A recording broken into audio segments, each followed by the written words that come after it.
हैं जिन्होंने विपक्ष के हंगामे को लेकर जबरदस्त पलटवार किया है और कहा है कि विपक्ष हताश है, निराश है, कोई मुद्दा नहीं है। खबर आगे बढ़ेंगे, बात करेंगे अयोध्या की, जहां पर अयोध्या में राम मंदिर के आसपास भगदड़ फैलाने की साजिश यहां पर की गई है।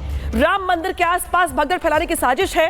हालांकि यूपी पुलिस की ओर से कहा गया दरअसल कि जो संदिग्ध लोग हैं, जो संदिग्ध हैं, उन पर कार्रवाई यहां पर की जा रही है। तो देखिए बड़ी खबर आ रही है, जहां पर अयोध्या में राम मंदिर के पास भगदड़ फैलाने की साजिश है। यूपी पुलिस ने साजिश की आशंका दर्ज करते हुए केस दर्ज कर लिया है। भक्तों की भीड़ के बीच किसी ने ड्रोन गिराया। मंदिर के पास गेट नंबर 3 के पास उड़ रहा था ड्रोन, ये बड़ा बयान सामने आया है। पुलिस ड्रोन गिराने का मकसद यहां पर बता रही कि जो भगदड़ था वो मचाना था और फिलहाल पुलिस ने बड़ी कार्रवाई करते हुए केस दर्ज कर लिया है। अयोध्या पुलिस कर रही है ड्रोन उड़ाने वाले की पहचान और तलाश। देखिए मंदिर के गेट नंबर 3 के पास ड्रोन उड़ाया जा रहा था और ड्रोन गिराने का जो मकसद था वो ये था कि जो आसपास श्रद्धालु है, जो इस समय भारी संख्या में मौजूद है, उनके बीच भगदड़ हो।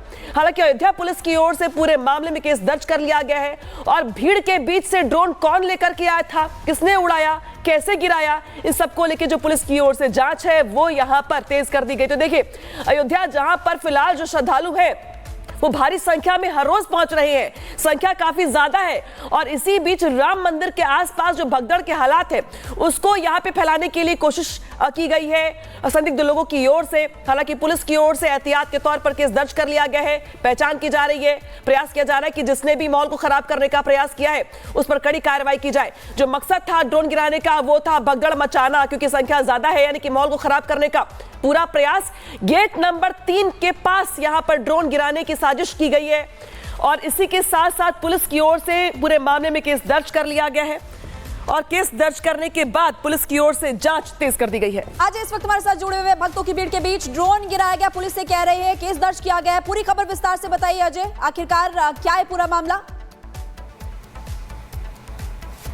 बिल्कुल, देखिए हैरान कर देने वाला ये पूरा घटनाक्रम है। जिस तरीके से उस पूरे प्रमाइसिस में वैसे भी ड्रोन उड़ाने से लेकर इस तरह की गतिविधियों पर पूरी तरीके से रोक है। हाईली सेंसिटिव वो इलाका है, पुलिस लगातार जांच पड़ताल करती रहती है, किसी भी तरीके की गतिविधियों में जांच होती रहती है। कई तरीके के पुलिस बल वहां मौजूद है, हर जो व्यक्ति आता जाता है उसकी जांच होती है। अब ऐसे में ये बेहद सेंसिटिव घटना है जिसे लेकर अभी अलर्ट पर अयोध्या की पुलिस नहीं बल्कि उत्तर प्रदेश की राजधानी लखनऊ में भी जो तमाम आला अधिकारी हैं वो भी अब इस पूरे मामले में अपडेट ले रहे हैं। ड्रोन को तो गिरा लिया गया है लेकिन जो उद्देश्य है उसको लेकर जांच पड़ताल की जा रही है। प्राथमिक तौर पे जो जानकारी निकलकर सामने आई है उस जानकारी की ही हम आपको बात बता रहे हैं कि अब ऐसा प्रतीत होता है आज जो परिसर महाकुंभ की जो भीड़ है जो अयोध्या की तरफ भी आ रही है उनके बीच गिराकर भगदड़ और ऐसी तमाम कोशिश करने की मंशा इसमें दिखाई दे रही है। बात करने के लिए उत्तर प्रदेश सरकार के मंत्री दिनेश प्रताप जी मौजूद है। सर, अयोध्या में जो ये ड्रोन की घटना आई है उसे कैसे देखेंगे?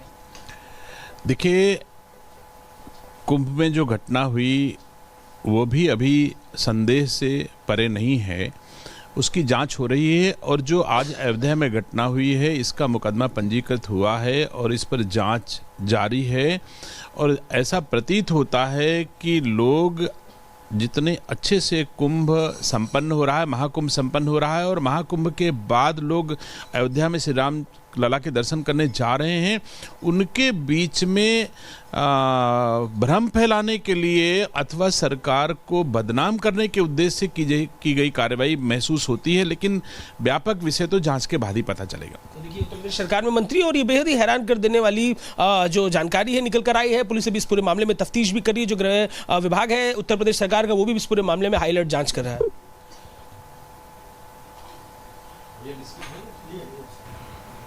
तो लगातार अजय हमें इस वक्त जानकारी दे रहे हैं, लेकिन सवाल तो यही है अजय कि आखिर वो कौन लोग हैं जिनका मकसद है माहौल खराब कर देना, जिनका मकसद है इस तरीके से एक साजिश को रचना। क्या ये उन लोगों को बर्दाश्त नहीं हो रहा है जो ये देख रहे हैं कि कैसे वो तमाम व्यवस्थाएं देखने को मिल रही है, महाकुंभ से लेकर अयोध्या में लोग दर्शन कर रहे हैं, वाराणसी जा रहे हैं, क्या कुछ लोगों को बर्दाश्त नहीं है? बिल्कुल, अभी विवेचना का विषय है। ये बेहद ही सेंसिटिव पूरा ये घटनाक्रम है। प्रयागराज, वाराणसी और अयोध्या, ये जो पूरा एक सर्किट तैयार हुआ है इसमें जो लोगों का जो भीड़ इस समय मौजूद है, इस तरीके के घटनाक्रम का उद्देश्य क्या था, क्या साजिशें थी, जो इसके पीछे जो ड्रोन उड़ाने वाले लोग हैं उन्हें भी पुलिस खोज रही है। उसके बाद एक पूरी एक सवाल जवाब की श्रृंखला होगी कि क्या ये पूरा कारण था, उद्देश्य क्या थे, तो तमाम सवाल है। लेकिन प्राथमिक बात यह है कि बेहद ही सेंसिटिव है और इसी कड़ी में जांच इस समय दिखाई दे रही है। अजय, सवाल इस बात का भी है कि जब ये बकायदा बहुत जबरदस्त व्यवस्था है तो ये ड्रोन उड़ा कैसे? क्यों नहीं उसको उसी वक्त डिटेक्ट कर लिया गया? क्योंकि ये भी कहा जा रहा है कि आसमान से भी नजर रखी जा रही है, तो उस वक्त इस पर नजर कैसे नहीं पड़ी?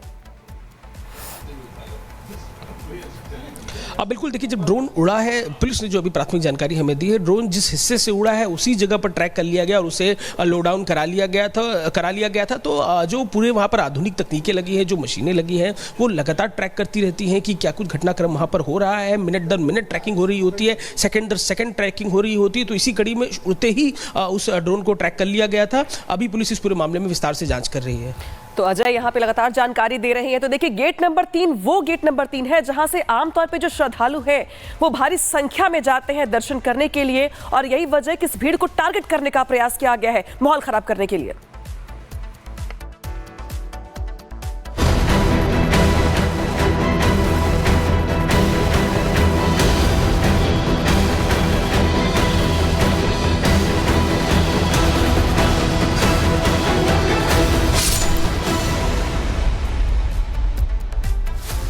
और चलिए अब बात करेंगे दिल्ली के होने वाले मुख्यमंत्री की। आपको बता दें कि दिल्ली का नया मुख्यमंत्री कौन होगा, इस पर सस्पेंस अभी बरकरार है। जगह तारीख तय हो चुकी है और तैयारियां भी पूरी हो चुकी है। आपको जानकारी दे दें, कई वीवीआईपी इसमें शामिल होंगे, अलग अलग राज्यों के मुख्यमंत्री, डिप्टी सीएम भी इसमें शामिल होने वाले हैं।